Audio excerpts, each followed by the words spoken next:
So what we have here is our first comparison since probably about March. It's been a long time. It has been a long time.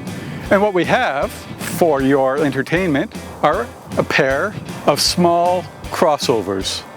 In the red corner, Nick, is the Mazda CX-30. Brand new for 2020. It slots between the CX-3 and CX-5. I know the name is a bit confusing, but so is the name of whatever's in the blue corner. That would be the Buick Encore GX. GX, that's a trim level? So is this a trim level on top of the regular Encore? No, Nick, it is not. It is a brand new vehicle, slotted above the Encore and below the Envision. GX is a trim level. That's what Mazda calls the base CX-30. They call it the CX-30 GX. Now, mind you, we have the CX-30 GT, but GX is the name of a trim level generally. Are you through? The GX supposedly stands for Grand Crossover. Well, they certainly do have the work that cut out for them, because in this particular segment, a lot of automakers, specifically Mazda, are really pushing for luxury. So the question is, can Buick's image of aspirational luxury hold a candle to what Mazda is currently pushing out? What we have to do is hop in, turn on the AC, and go for a drive. Which car? Both. Well, this is certainly different. You're not riding shotgun with me. That's really weird. Welcome to the realities of COVID-19. So the first thing I really noticed is just how comfortable the CX-30 is. Yeah. The Encore GX is a little stiff-legged. I mean, the handling is okay, but it's not spectacular. No, and you don't really expect a crossover to be the pinnacle of handling, but the CX-30 does boogie fairly well. Plus you have a sport mode. You do. Which I don't have here. The only thing I do have is an actual button that lets me switch off the all-wheel drive. Now, underneath the hood, a 1.3 liter turbocharged 3-cylinder, 155 horsepower, 174 pound-feet of torque. It's torquey. It is torquey for a small motor, and I have to give it credit. You know, as long as I'm not accelerating hard, the engine really doesn't feel any rougher or noisier than a 4-cylinder. But under acceleration, you do feel the lack of cylinders. When the engine keeps working hard, fuel economy kind of suffers. You would think that a 3-cylinder would be more frugal than a 4, but so far we're averaging about 8.6 liters per 100K in the CX-30, and you're at what, 9? I'm at 9. To be fair, you do get a bit more bells and whistles in the Encore GX. Like the CX-30, you don't have a panoramic sunroof, you don't have a digital rear view mirror, and you also don't have a 360-degree camera system, which I think is pretty cool. But is the trade-off in power and smoothness really worth it? I'm not convinced. No, I'm not either. What really surprised me about the CX-30 is just how smooth the 4-cylinder is. Even the suspension tuning and the ride quality in the CX-30 is definitely more comfortable than the Encore GX. The CX-30 is far more composed on the road. Like the Mazda CX-30, you can get the Encore GX in front-wheel drive with an even smaller 1.2 liter Turbo 3. I don't think there's going to be a big market for that in Canada. What does the base Encore start at? About $26,500 for the all-wheel drive. The CX-30 GX starts at $23K for the base front-wheel drive model. Now, all-wheel drive is an option, and it adds about $2K onto the price, so $25,000, give or take a few $100. I know the front-wheel drive Encore GX will be about the same. Even if you're looking at base models, the CX-30 still kind of comes out ahead, at least on paper. Yeah. Now, in terms of cargo capacity, I will admit that the CX-30 is a bit tight. That's the problem with Mazda.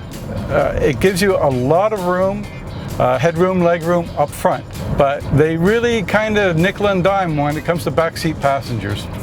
If you have a kid, or you need the back seats more often than not, you'll probably be better served by the Encore GX. One thing I do like about the GX is that the front passenger seat folds flat, so you can get longer items in. The GX is packaged very efficiently, definitely for 2 people. You can make it a family vehicle, take a lot of trips and stuff. Well, it's got the cargo capacity. Here's one thing that kind of rubbed me the wrong way with the Encore GX.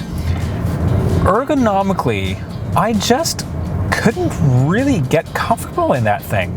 The steering wheel doesn't telescope out as much as I wanted to. Also, the positioning of the center armrest, that's kind of tall, and my hand was sort of dangling off the edge in a really weird manner. Oh, you're just being picky now. Ergonomically, I think the CX-30 is more agreeable. The only thing that kind of takes some getting used to is the infotainment system, but you get used to it after a while. I'm tired of black interiors. That's why I like the CX-30. I mean, it's visually, it's a more pleasant interior.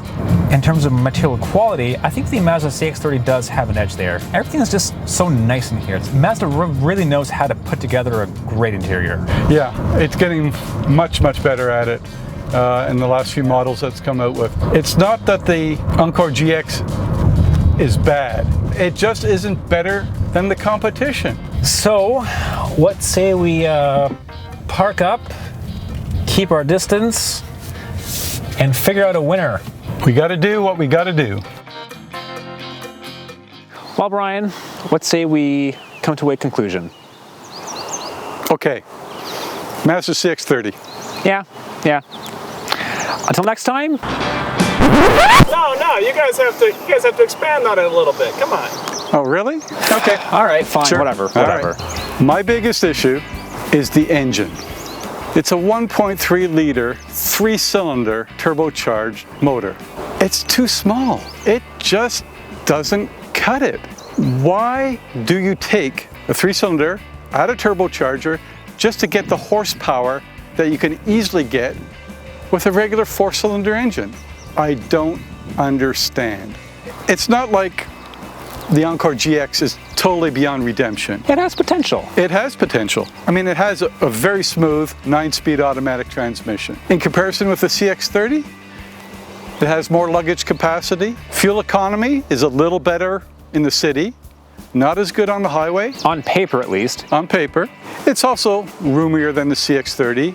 What it really needs is a 4-cylinder engine, and it's not like General Motors doesn't have a few lying around. It's lacking.